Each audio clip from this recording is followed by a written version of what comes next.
The purple sky of Volani Prime burned with orange flames as another city fell to the Korthok swarm. Elder Milos watched from the crystal spire of the council chamber as his people's most beautiful world turned into a graveyard. The gentle Volani had never known war. 3,000 years they had lived in peace, their delicate glass-like bodies reflecting the soft light of their twin suns. But the Korthok cared nothing for beauty or peace. These insect-like creatures swept across the galaxy like a plague, consuming everything in their path. They had already destroyed 12 Volani colonies, and now their homeworld was next. Milos felt his crystalline heart crack as he watched the bioships descend from orbit, spitting out millions of chittering warriors. The Volani had tried everything. Their energy shields meant nothing to the Korthok acid weapons. Their peaceful negotiations fell on deaf ears because the swarm had no interest in talk. They had called for help from every civilized species in the galaxy. The proud Althari claimed they were too busy with their own affairs. The wealthy Nexari offered prayers but no ships.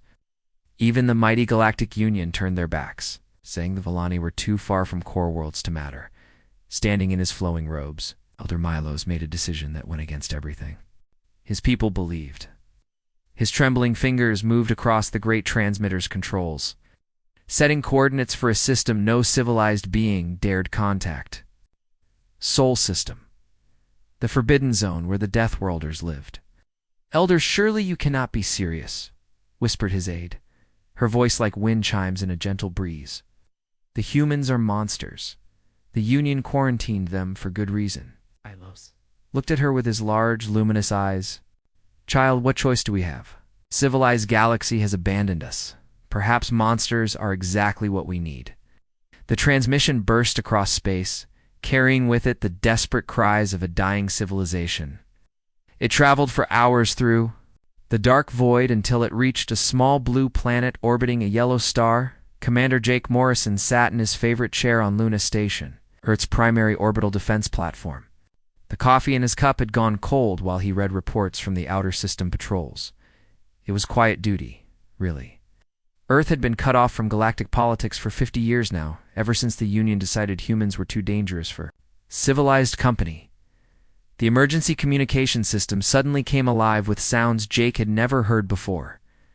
Strange music-like tones filled the command center as the AI worked to translate the alien language. Slowly, words began forming on his screen, and Jake felt his blood run cold. The message painted a picture of horror, entire worlds burning, of innocent beings slaughtered, a gentle species facing complete extinction, while the galaxy's so-called protectors did nothing. Jake had seen war before, had fought in Earth's last conflicts before the quarantine. But this was different.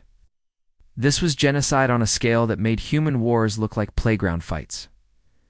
Lieutenant Amy Chen rushed into the command center. "Face pale, sir. You need to see this." We're picking up visual feeds from their homeworld.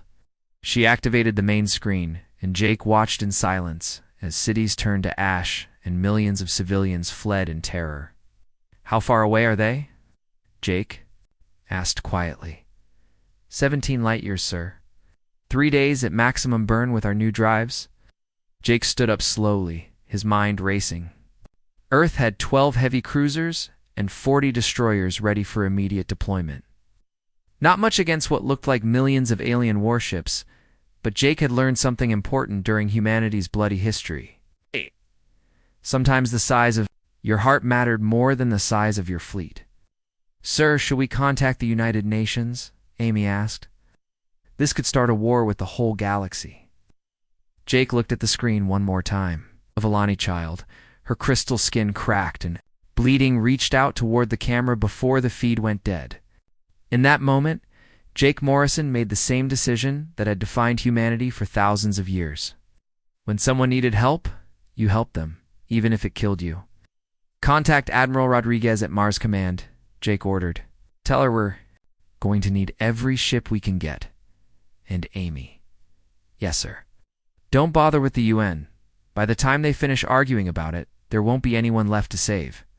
The engines of the destroyer Liberty's Edge hummed with barely contained power as it cut through the darkness between stars. Captain Ryan Davis walked through the ship's corridors, feeling the vibration of the massive fusion drives pushing them. toward a war that might end humanity's return to the galaxy before it even began. Behind them, 11 other ships followed in tight formation. Their crews preparing for a battle, none of them fully understood, in the cargo bay. 200 Marines sat checking their weapons and equipment. These weren't the polished soldiers you might see in recruitment videos. They were tough veterans from Earth's orbital defense forces. Men and women who had volunteered for a mission that might be a suicide run. Davis looked at their faces and saw the same determination that had carried humanity through every crisis in their bloody history. "Listen up," Davis called out, his voice carrying easily through the bay. "Intelligence thinks these Korthok bugs operate like a hive mind. That means they think as one big brain instead of individuals like us. They're used to fighting species that follow patterns and predictable tactics." A young private named Bobby raised his hand. His accent carried hints of the Texas colonies. "Sir, if these aliens are so dangerous, why hasn't the big galactic government done anything about them?" Davis was about to answer when Colonel Kim Park's voice crackled through the intercom from the bridge. "I'll take that one, Captain. The answer is simple, soldier. Every other species in this galaxy has gotten soft. They've had peace for so long, they've forgotten how to fight for what matters. Meanwhile, we humans have been stuck on our little corner of space, fighting each other and surviving everything our death world could throw at us." The Marines chuckled at that. Earth had earned its reputation as a death world, honestly. Hurricanes that could level cities, earthquakes that split continents, predators that hunted in packs, diseases that jumped between species. Any creature tough enough to evolve on Earth was automatically considered too dangerous for polite galactic society. "The truth is," Park continued, "we're probably the only species crazy enough to fly into a system full of hostile aliens just because someone asked for help. Other civilizations calculate risks and hold committee meetings. We pack guns and go save people." Private Jenny Wilson, a demolitions expert from the Mars colonies, spoke up. "So what's our plan when we get there, sir?" Davis smiled grimly. "We do what humans do best. We adapt, we improvise, and we hit them harder than they've ever been hit before. These Korthok have been steamrolling peaceful civilizations for who knows how long. They've never faced an enemy that bites back." The ship's navigation officer announced they were approaching the jump point. Davis felt the familiar twist in his stomach as reality folded around them and spat them out 17 light years away. The main view screen immediately lit up with a scene from hell. Valani Prime hung before them like a wounded jewel, its beautiful crystal cities burning. It's under assault from massive organic ships that looked more like flying tumors than spacecraft. Hundreds of the biovessels swarmed around the planet, some as large as Earth's biggest space stations. They pulsed with sickly light and sprouted weapon pods that fired streams of acid and living projectiles. "Sweet Mother of God," whispered Ensign Tom Richards at the sensor station. "There must be thousands of them." Colonel Park's voice came through, calm and steady. "All ships, this is Pack Leader. Remember, we're not here to win a fair fight. We're here to give these bugs their first taste of human stubbornness. Show them what happens when you mess with the innocent." Commander Morrison's voice joined from the fleet flagship. "Liberty's Edge, take your group low and fast. Hit their supply ships first. Make them bleed for every inch of space around that planet." Davis looked at his crew and saw the same fire burning in their eyes that had carried humanity from caves to the stars. They were outnumbered 100 to 1, facing enemies they didn't understand, fighting to save people they'd never met. It was exactly the kind of impossible situation that brought out the best in human nature. "You heard the man," Davis announced to his ship. "Time to show this galaxy why Earth breeds survivors. All hands, battle stations." The 12 human ships accelerated toward the swarm, their weapons charging and their crews ready to write another chapter in humanity's long history of fighting for others. The sleek human fighters tore through space like angry hornets, their engines leaving brilliant trails against the dark void. Major Kevin Thompson gripped his controls as he led Bravo Squadron straight into the heart of the Korthok formation. His targeting computer screamed warnings about the massive bioship ahead, a living mountain of flesh and bone that dwarfed anything in Earth's fleet. "This is insane," crackled Lieutenant Danny Park over the cum. That thing's got to be 3 miles long. Kevin's voice stayed steady, despite the adrenaline pumping through his veins. That's exactly why we're hitting it. These bugs think size equals victory. Time to teach them about human engineering. The Korthak bioships move like giant sea creatures, their organic hulls pulsing with alien life. Weapon pods sprouted from their surfaces like tumors, spitting acid and living projectiles that had torn through the elegant ships of a dozen civilizations. But human fighters were built different. They danced between the incoming fire with moves that would have been impossible for any other species pilots. Deep inside the largest bioship, the Korthok Warmaster watched the tactical display with growing confusion. His compound eyes, each the size of a dinner plate, tracked the impossible movements of the human craft. These mammals flew like they had no fear of death, diving into formations that should have destroyed them instantly. "Great Queen," he hissed. Through his mandibles, these creatures defy all logic. Or acid weapons that dissolved Altheri steel bounce harmlessly off their hulls. Their pilots perform maneuvers that should kill them from the forces alone. The Korthok Queen, a massive creature whose body filled an entire chamber, clicked her approval. "Show me these Deathworlders." On the screen, Kevin Thompson's fighter rolled between 2 massive tentacles, his ship's hull scraping against alien flesh as he delivered a full missile salvo directly into the bioship's sensory cluster. The explosion sent shockwaves through the living vessel. And for the first time in the war, a Korthok ship screamed in pain. Meanwhile, on the planet's surface, Sergeant Ben Foster led his squad through the crystal ruins of what had once been a beautiful Villani city. The ground crunched under their boots, a mixture of shattered crystal architecture and Korthok chitin. His squad moved with the practiced efficiency of soldiers who had trained in Earth's harshest environments. "Contact front," called out Corporal Lisa Martinez, her rifle already tracking movement between the broken spires. A group of Korthak warriors charged toward their position, their 6 legs carrying them at frightening speed across the crystalline debris. These weren't the first aliens humans had encountered, but they were certainly the ugliest. Each Korthok stood 8 feet tall, their black chitinous armor gleaming with acidic secretions. Razor-sharp mandibles clicked hungrily as they spotted the human soldiers. Dots and their multiple eyes reflected no mercy or intelligence, only the hunger of the hive. "Remember your training," Foster shouted. "These bugs evolved to fight civilized species, or anything but civilized." The Korthok had perfected their tactics over centuries of conquest. Their armor could deflect the energy weapons favored by most galactic civilizations. Their acid spit could melt through the finest alloys. Their coordinated attacks had broken the spirits of peaceful species across the galaxy. But humans brought something new to the equation.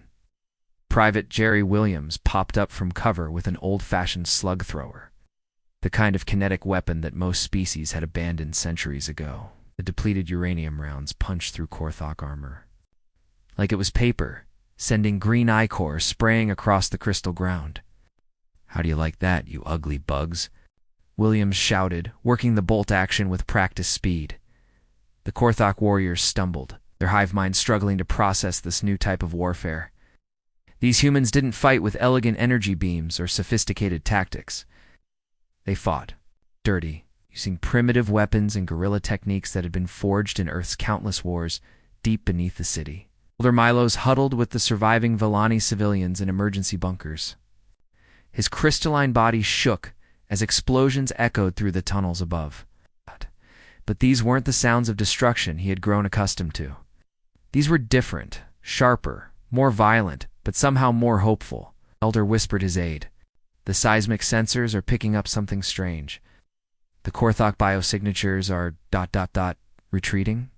Milos couldn't believe what he was hearing. The Korthok had never retreated from anything. They consumed worlds like locusts, leaving nothing but barren rock behind. Yet his instruments clearly showed the alien forces pulling back from human positions. Above ground, the impossible was happening. Foster's squad watched as an entire Korthok formation broke and ran, their chittering cries of confusion echoing through the crystal canyons. The sight of the mighty swarm in retreat sent a thrill through every human soldier on the battlefield. Sir Martinez called out, "I'm seeing movement in the upper bunkers. Looks like civilians." Milos emerged from the shelter, his large, luminous eyes blinking in the strange new silence. For the first time in weeks, the sound of Korthok weapons had stopped. In their place, he heard something that made his crystalline heart sing with hope, human voices calling out in languages he didn't understand, but in tones that spoke of victory and protection. "Open a channel to their commander," Milos ordered, his voice trembling with emotion. "These Deathworlders have done what the entire galactic civilization could not. We must thank our saviors properly." Tress. Admiral Mark Johnson stood on the bridge of the battleship Prometheus, watching as more human ships dropped out of hyperspace around Volani Prime. Word had spread quickly through Earth's military channels about the alien genocide. Had come from every corner of human space. Miners from the asteroid belt, colonial marines from Jupiter's moons. Even retired veterans who hadn't seen combat in decades had answered the call. "Admiral, we're detecting massive movement in the outer system," reported Commander Beth Rivers from the sensor station. "Looks like our bug friends called for backup." The tactical display lit up with red dots as 3 enormous fleets materialized at the edge of the system. Each one was larger than the force that had been destroying Volani worlds for months. Korthok Queen had decided that these troublesome mammals needed to be crushed once and for all. Johnson nodded calmly. He had expected this. In his 40 years of military service, he had learned that bullies always doubled down when someone finally stood up to them. "How many ships are we looking at, Commander?" Conservative estimate? It's about 15,000 bioships across all 3. "Fleets, sir. They're moving to surround the system." The bridge crew fell silent. Even with reinforcements, humanity had maybe 200 ships in the entire system. On paper, it looked like certain death. But Johnson had seen those same impossible odds before, back when Earth's colonies had fought for independence from the corporate cartels. Sometimes numbers weren't everything. "Open a channel to Captain Stone's strike force," Johnson ordered.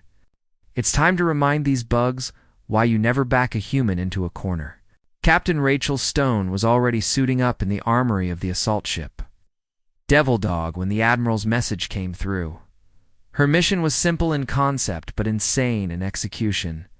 While the main fleet kept the Korthok busy around Volani Prime, her special operations team would strike at the heart of their empire, the breeding world where the Queen spawned millions of new warriors. "Ma'am, we're approaching the target system," announced Ensign David Miller, his voice tight with nervousness. The young officer had graduated from the academy just 6 months ago, and this was his first real combat mission. Stone clipped her weapon to her armor and checked her suit's environmental systems one more time. "What are the readings looking like, Miller?" "Environmental readings are... well, they're completely off the charts. Gravity is 3 times Earth normal. The atmosphere is 90% sulfur dioxide, with traces of chlorine gas. Surface temperature is hot enough to melt. The radiation levels would kill an unprotected human in minutes." The other Marines in the armory exchanged grins. Sergeant Tom Wilson, a veteran of the Titan Ice Wars, actually chuckled. "Sounds like a vacation compared to the Jupiter Moon training exercises." Stone nodded approvingly. This was exactly why. Humanity had been quarantined by the galactic community. While other species had evolved on gentle worlds with breathable atmospheres and comfortable gravity, humans had clawed their way to sentience on a planet that actively tried to kill them. Earth's hurricanes, earthquakes, venomous creatures, and extreme weather had forged a species that treated deadly environments like minor inconveniences. "Remember your environmental training," Stone announced to her team. "Korthok chose this world as their breeding ground because they thought it was impregnable. No civilized species could survive down there long enough to mount an attack." Private Jake Morrison, no relation to the commander, raised his hand. "Ma'am, what makes us different?" Stone's smile was sharp as a blade. "Simple, Morrison. We're not civilized." The assault ships dropped through the poisonous atmosphere like meteors, their heat shields glowing white-hot as they descended toward the nightmarish surface. Through the viewports, the Marines could see a landscape that looked like something from hell itself. Massive organic structures rose from pools of bubbling acid, while bioships moved between towering hives that pulsed with alien life, deep within the largest hive complex. The Korthak Queen felt something she had never experienced before: genuine fear. Her compound eyes tracked the incoming human ships on the biodisplays that covered her chamber walls. These mammals were descending toward a world that would kill any other species within moments of exposure. "Great Queen," hissed one of her advisors, "surely these creatures cannot survive on the sacred breeding world. The very air burns flesh, and the gravity would crush their weak bones." But the Queen had studied the tactical reports from Villani Prime. She had watched these humans perform impossible maneuvers in space, survive weapons that had destroyed mighty civilizations, and fight with a ferocity that defied all logic. They were willing to assault her most protected world. They must have a plan. Stone's boots hit the surface of the breeding world with a heavy thud, the increased gravity making every step an effort. Around her, the assault team spread out in perfect formation, their environmental suits protecting them from the caustic atmosphere. Through her helmet's visor, she could see the massive biostructures that housed billions of Korthok eggs and larvae. "Demolitions team, start setting charges on the primary hive structures," she ordered.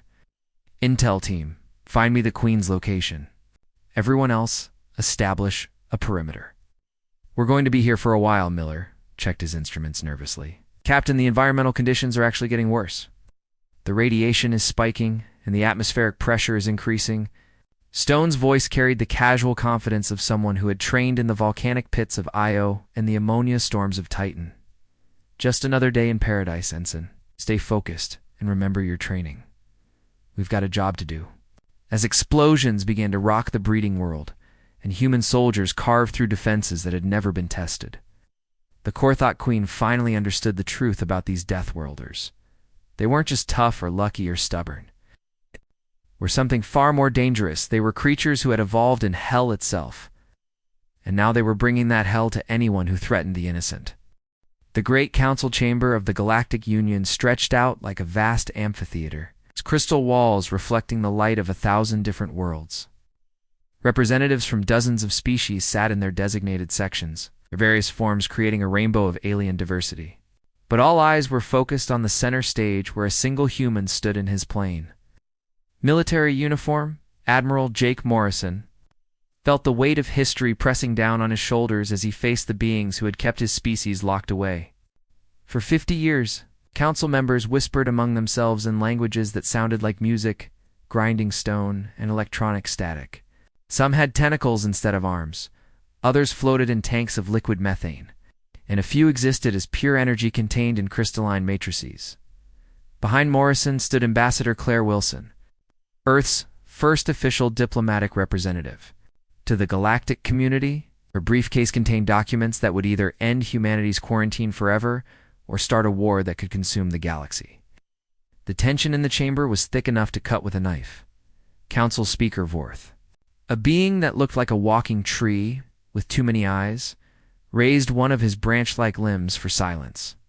"The Terran delegation will present their case," he announced in the universal translation tongue that all civilized species use for official business.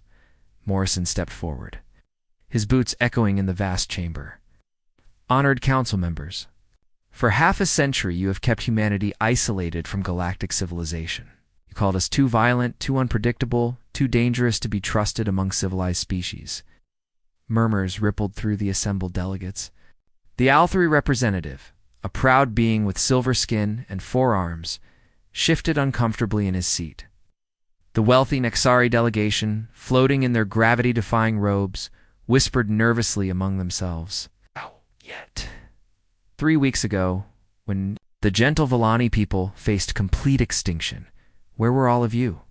Morrison's voice carried clearly through the chamber's acoustics. Where were the mighty Althri fleets? Where was Nexari wealth and technology? Where was the Union's promise to protect the innocent? The chamber fell silent. Morrison could see shame in the eyes of beings who had convinced themselves that politics and procedure mattered more than lives. The Villani sent distress calls to every major power in the galaxy. Every single one of you found reasons to ignore their pleas. Too far away, you said. Not strategically important. Not your responsibility. Morrison's voice grew harder. Humans heard their cry for help, and we answered. We answered because that's what decent beings do when innocents are dying. Elder Milos rose slowly from the Villani section, his crystalline form catching the chamber's light and throwing it back in beautiful patterns. The old alien moved with the dignity of someone who had seen his entire civilization nearly destroyed and then miraculously saved. Council members, Milos began, his voice like wind chimes in a gentle breeze. I speak not just for the Villani, but for justice itself. These humans that you have called savages and monsters came to our aid when no one else would. They fought against impossible odds, suffered casualties to save people they had never met, and asked for nothing in return. The Villani delegation stood as one, their crystal bodies creating a symphony of light. They are not the barbarians you claimed them to be. They are guardians, protectors of those who cannot protect themselves. While you debated in committees, they loaded their ships and flew into battle. Morrison felt a surge of pride as he watched the impact of Milos's words on the council. Several delegates were now looking at their feet or their screens, unable to meet his gaze. General Robert Martinez, who had been quietly establishing Earth's first permanent base on Villani Prime, sent a message that appeared on Morrison's communication. Device Admiral, you need to see this. We're receiving dozens of requests for assistance from across the galaxy. Word about what we did is spreading fast. Lieutenant Amy Brooks approached Morrison during a brief recess, her face flushed with excitement. Sir, the communications board is lighting up like a Christmas tree. We've got 17 different systems requesting immediate military assistance. The Zephyrians are under attack by pirates. The Corvani colonies are facing a slave raid. Even some of the core worlds are asking for help. Arson looked at the reports streaming in on his tablet. Each one told the same story.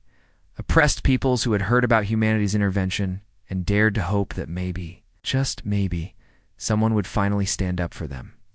Ma'am, Brooks continued, there's something else. Intelligence reports suggest that our victory over the Korthok has caused several other aggressive species to reconsider their expansion plans. Apparently nobody wants to face the humans who eat Deathworlds for breakfast. When the council reconvened, Morrison stood before them one final time. The vote to end humanity's quarantine had been unanimous. Not because the council suddenly loved humans, but because they couldn't deny the results. In 3 weeks, humanity had accomplished what the entire galactic civilization had failed to do in decades. The galaxy has learned something important, Morrison announced. When someone calls for help, humans answer. We don't form committees or calculate profit margins or worry about political consequences. We load our ships, pack our weapons, and go save people. That's who we are. Ambassador Wilson stepped forward with the official documentation that would establish Earth as a full member of the galactic community. But Morrison knew the real victory wasn't in the paperwork. It was in the messages still pouring in from desperate civilizations who now believed that someone, somewhere, would come if they called. Lieutenant Brooks, Morrison said quietly, contact Fleet Command. Tell them to start recalling our reserve forces from Earth. We're going to be very busy for the next few decades. The age of human isolation was over. The age of humanity as the galaxy's protector had begun. Retriclod can make mistakes. Please double-check responses.